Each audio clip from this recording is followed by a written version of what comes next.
بسم اللہ الرحمن الرحیم۔ لائف لائٹ میں خوش آمدید۔ اس ویڈیو میں ہم آقا کریم صلی اللہ علیہ وآلہ وسلم اور حضرت عائشہ رضی اللہ تعالی عنہا کی ازدواجی زندگی کے مختلف پہلوؤں پر بات کریں گے۔ عورت کے متعلق مشرق و مغرب کا مذاق باہم نہایت مختلف ہے۔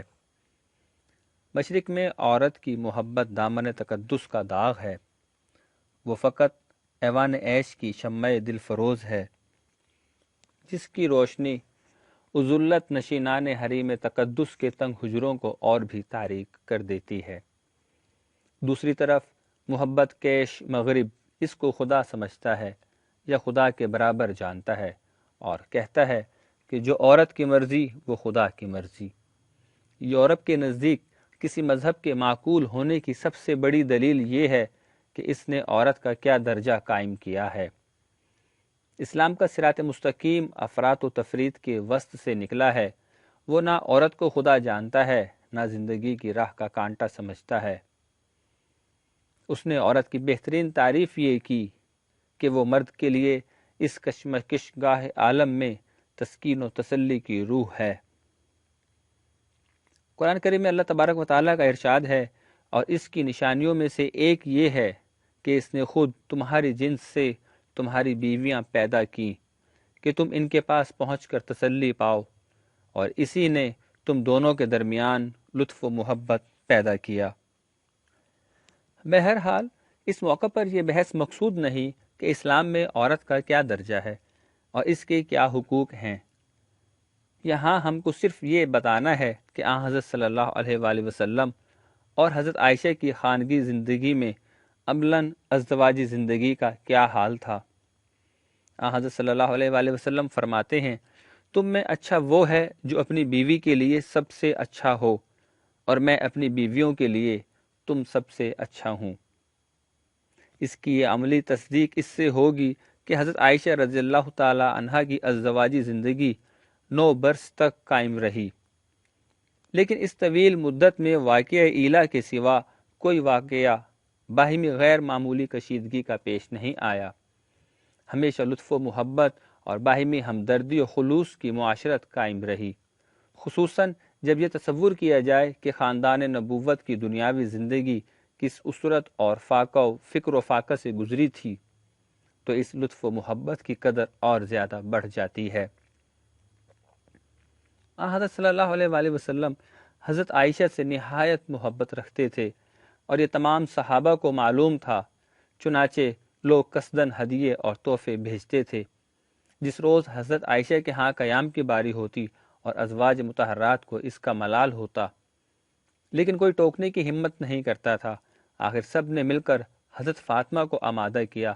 وہ پیام لے کر رسول اللہ صلی اللہ علیہ وآلہ وسلم کی خدمت میں آئیں۔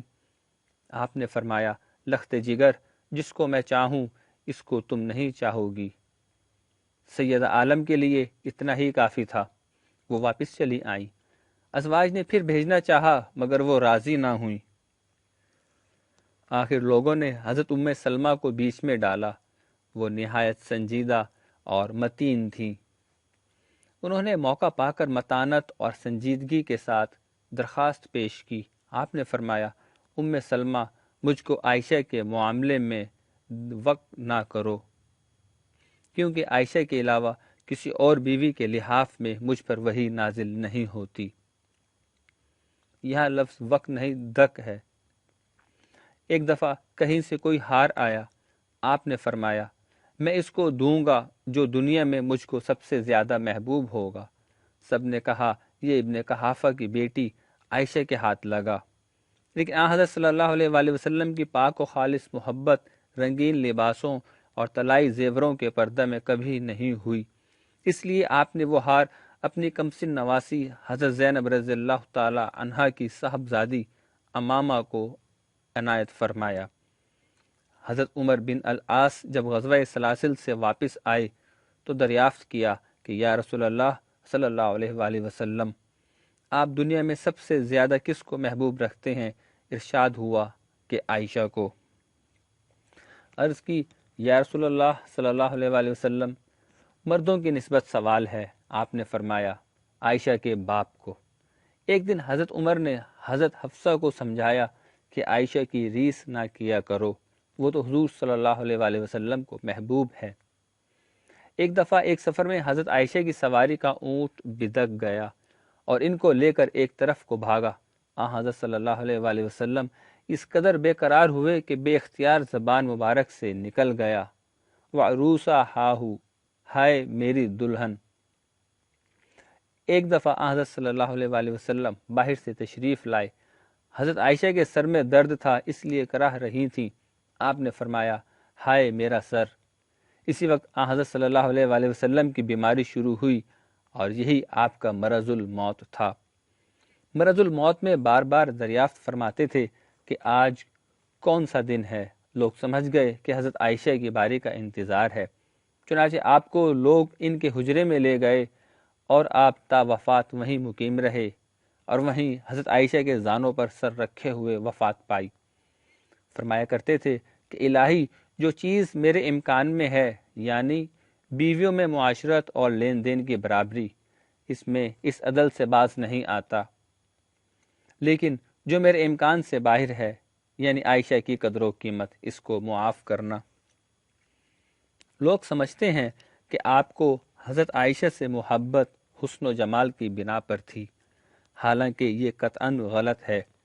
ازواج مطہرات میں حضرت زینب، حضرت جویریہ اور حضرت صفیہ بھی حسین تھی۔ ان کے محاسن ظاہری کی تعریف احادیث اور تاریخ و سیر کی کتابوں میں موجود ہے، اور اسی کے ساتھ کمسن اور گویا کماری بھی تھی، لیکن حسن و جمال کی حیثیت سے حضرت عائشہ کے متعلق ایک دو موقع کے سوا حدیث و تاریخ و سیر میں ایک حرف مذکور نہیں۔ ایک مستثنیٰ موقع یہ ہے کہ حضرت عمر نے حضرت حفصہ سے کہا تھا کہ تم عائشہ کی ریس نہ کرو کہ وہ تم سے خوبصورت ہے اور حضرت صلی اللہ علیہ وآلہ وسلم کو پیاری ہے۔ حضرت صلی اللہ علیہ وآلہ وسلم نے حضرت عمر کا یہ فکرہ سنا تو تبسم فرمایا۔ بہرحال اس سے صرف یہ ثابت ہوتا ہے کہ وہ حضرت حفصہ پر ترجیح رکھتی تھیں۔ اصل یہ ہے کہ خود حضرت عائشہ راوی ہیں، اور صحیح مسلم و ابو داؤد اور کتاب النکاح میں حضرت ابو ہریرہ سے روایت ہے کہ آپ نے فرمایا، شادی کے لیے عورت کا انتخاب 4 اوصاف پر ہو سکتا ہے۔ نمبر 1 دولت، نمبر 2 حسن و جمال، نمبر 3 حسب و نسب، اور نمبر 4 دنیا داری۔ تم دیندار کی تلاش کرو، اس لیے ازواج میں وہی زیادہ منظور نظر ہوتی جن سے دین کی خدمت سب سے زیادہ بن آ سکتی تھی۔ حضرت عائشہ رضی اللہ تعالی عنہا فہم مسائل، اجتہاد فکر اور حفظ احکام میں تمام ازواج سے ممتاز تھیں۔ اس بنا پر شوہر کی نظر میں سب سے زیادہ محبوب تھیں۔ علامہ ابن حزم نے ملل و نحل میں اس مبحث کو نہایت تفصیل کے ساتھ لکھا ہے اور اس نتیجہ کو بدلائل ثابت کیا ہے۔ صحاح میں مروی ہے کہ حضرت صلی اللہ علیہ وآلہ وسلم نے فرمایا، مردوں میں تو بہت کامل گزرے، لیکن مریم بنت عمران اور آسیہ زوجہ فرعون کے سوا عورتوں میں کوئی کامل نہ ہوئی، اور عائشہ رضی اللہ تعالی عنہا کو عورتوں پر اسی طرح فضیلت ہے جس طرح سرید کو تمام کھانوں پر۔ اس حدیث سے معلوم ہو سکتا ہے کہ اس محبت اور قدر و منزلت کا باعث کیا تھا، ظاہری حسن و جمال یا باطنی فضل و کمال۔ باطنی کمالات میں حضرت عائشہ رضی اللہ تعالی عنہا کے بعد حضرت ام سلمہ رضی اللہ تعالی عنہا کا درجہ تھا، اس لیے حضرت صلی اللہ علیہ وآلہ وسلم کو محبوب تھیں۔ حالانکہ عمر کے لحاظ سے وہ مسن تھیں۔ حضرت خدیجہ رضی اللہ تعالی عنہا 65 برس کی ہو کر فوت ہوئیں، لیکن حضرت صلی اللہ علیہ وآلہ وسلم کے دل میں ان کی محبت اس شدت سے قائم رہی کہ حضرت عائشہ کو بھی اس پر رشک آتا تھا۔ چنانچہ ایک بار حضرت عائشہ نے برے طریقے سے ان کا نام لیا تو آپ نے برہمی ظاہر فرمائی۔ حضرت عائشہ رضی اللہ تعالی عنہا کو بھی رسول اللہ صلی اللہ علیہ وآلہ وسلم سے نہ صرف محبت تھی بلکہ شغف و عشق تھا۔ اس محبت کا کوئی اور دعویٰ کرتا تو ان کو ملال ہوتا تھا، چنانچہ باہم ازواج مطہرات میں اس کا بڑا خیال تھا۔ کبھی راتوں کو حضرت عائشہ رضی اللہ تعالی عنہا بیدار ہوتی اور آپ کو پہلو میں نہ پاتی تو بے قرار ہو جاتی۔ ایک بار شب کو آنکھ کھلی تو آپ کو نہ پایا، راتوں کو گھروں میں چراغ نہیں جلتے تھے، ادھر ادھر ٹٹولنے لگیں، آخر ایک جگہ حضرت صلی اللہ علیہ وآلہ وسلم کا قدم مبارک ملا، دیکھا تو آپ سر بسجود مناجات الہی میں مصروف ہیں۔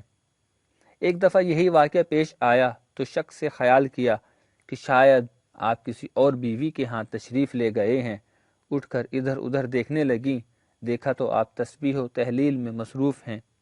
اپنے قصور پر نادم ہوئی اور بے اختیار زبان سے نکل گیا، میرے ماں باپ آپ پر قربان، میں کس خیال میں ہوں اور آپ کس عالم میں ہیں۔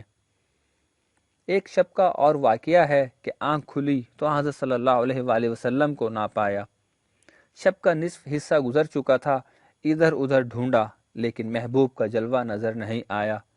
آخر تلاش کرتی ہوئی قبرستان پہنچی، دیکھا تو آپ دعا و استغفار میں مشغول ہیں۔ الٹے پاؤں واپس آئیں اور صبح کو آپ کے سامنے یہ واقعہ بیان کیا۔ آپ نے فرمایا، ہاں رات کوئی کالی کالی چیز سامنے جاتی ہوئی معلوم ہوتی تھی، وہ تم ہی تھیں۔ ایک سفر میں حضرت عائشہ اور حضرت حفصہ رضی اللہ تعالی عنہا دونوں آپ کے ساتھ تھیں۔ رات کو بلا ناغہ آپ حضرت عائشہ کی محمل میں تشریف لاتے اور جب تک قافلہ چلا کرتا باتیں کیا کرتے۔ ایک دن حضرت حفصہ نے کہا، لاؤ ہم دونوں اپنا اپنا اونٹ بدل لیں۔ رات ہوئی تو حسب معمول آپ حضرت عائشہ کے محمل میں تشریف لائے، دیکھا تو حضرت حفصہ تھیں، آپ سلام کر کے بیٹھ گئے۔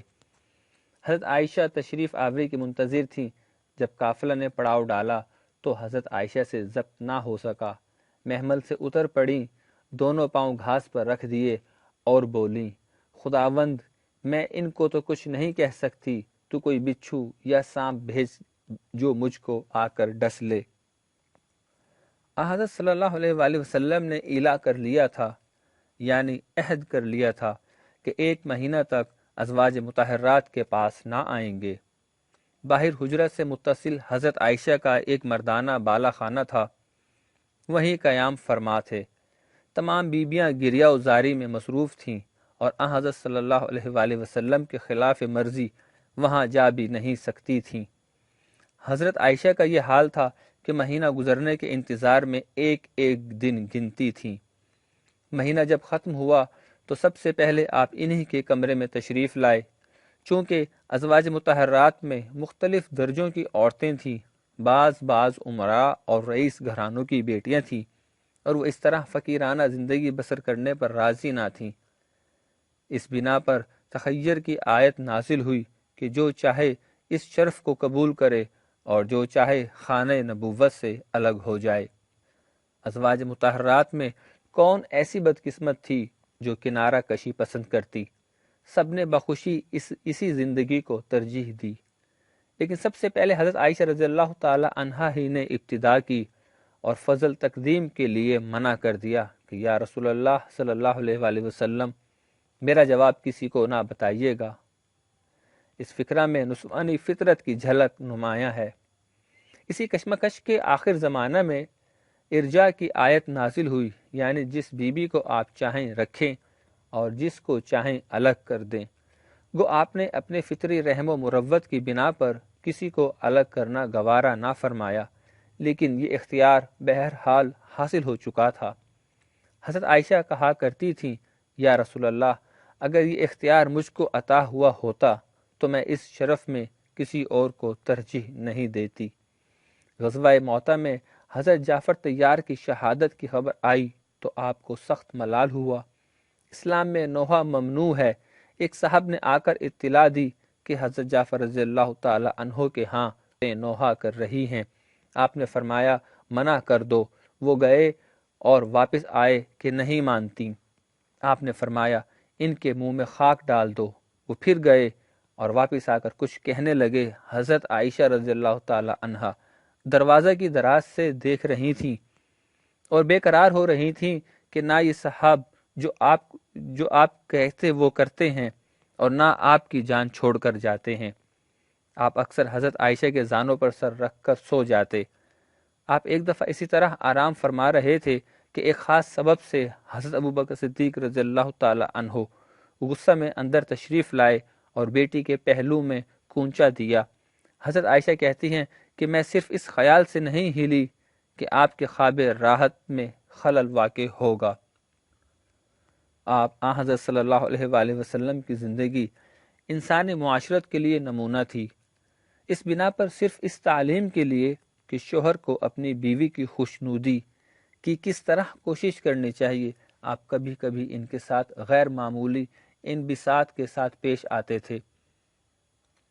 آپ حضرت عائشہ رضی اللہ تعالی عنہا کے کھیل کود پر بھی مسرت فرمایا کرتے تھے۔ حضرت عائشہ نے ایک انصاری لڑکی کی پرورش فرمائی تھی۔ اس کی شادی ہونے لگی تو اس تقریب کو معمولی سادگی کے ساتھ انجام دینے لگی۔ آپ باہر سے تشریف لائے تو فرمایا، عائشہ گیت اور راگ تو ہے نہیں۔ ایک دفعہ عید کا دن تھا۔ حبشی عید کی خوشی میں نیزے ہلا ہلا کر پہلوانی کے کرتب دکھا رہے تھے۔ حضرت عائشہ نے یہ تماشا دیکھنا چاہا۔ آپ آگے اور وہ پیچھے کھڑی ہو گئیں، اور جب تک وہ خود تھک کر نہ ہٹ گئیں آپ برابر اوٹ کیے کھڑے رہے۔ ایک دفعہ حضرت عائشہ حضرت صلی اللہ علیہ وآلہ وسلم سے بڑھ بڑھ کر بول رہی تھیں۔ اتفاق سے حضرت ابو بکر آ گئے۔ انہوں نے یہ گستاخی دیکھی تو اس قدر برہم ہوئے کہ بیٹی کو مارنے کے لیے ہاتھ اٹھایا۔ حضرت صلی اللہ علیہ وآلہ وسلم فوراً آڑے آ گئے۔ جب حضرت ابو بکر صدیق رضی اللہ تعالی عنہ چلے گئے تو فرمایا، کہو میں نے تم کو کیسا بچایا۔ ایک دفعہ ایک لونڈی کو لیے ہوئے آپ حضرت عائشہ کے پاس تشریف لائے، پھر پوچھا کہ تم اس کو پہچانتی ہو؟ عرض کی، نہیں یا رسول اللہ۔ فرمایا کہ فلاں شخص کی لونڈی ہے، تم اس کا گانا سننا چاہتی ہو؟ انہوں نے اپنی مرضی ظاہر کی، وہ تھوڑی دیر تک گاتی رہی۔